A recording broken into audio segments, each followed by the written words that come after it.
આવો મિત્ર આવો, કેમ છે? સારું? મજામાં. તમે કેવો? બસ સારામાં સારું. તમને જ મળવા આવતો હતો. કેમ આ બાજુ ભૂલો પડ્યો આજે? અરે મારી આગળ છે ને 2 લાખ રૂપિયા પડ્યા છે. બરોબર. તો એને ક્યાં ઇન્વેસ્ટ કરાય, ગોલ્ડમાં કે FD માં?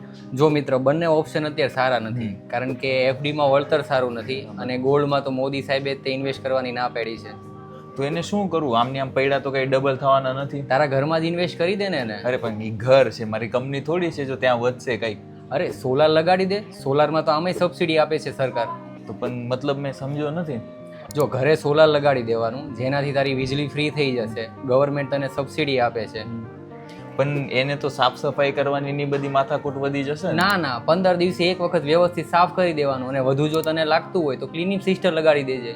તો પણ મેં એનામાં એવું સાંભળ્યું છે કે ઘણી કંપનીઓ સોલર લગાડ્યા પછી જવાબ આપતા નથી, જ્યારે કંઈક સર્વિસ આવે ત્યારે આપણે મથવાનું થાય. અરે ના ભાઈ, ફ્લેમ સોલરેન છે ને, મેં મારા ઘરે ફ્લેમ સોલરેનમાં જ લગાડ્યું છે. શું વાત કરો છો? તો મને એનો નંબર આપો, અત્યારે હું એને કોન્ટેક્ટ કરું. નંબર ડિસ્ક્રિપ્શનમાં જ છે. ઓકે, તો તમે આજે જ કોન્ટેક્ટ કરો ફ્લેમ સોલરેનને.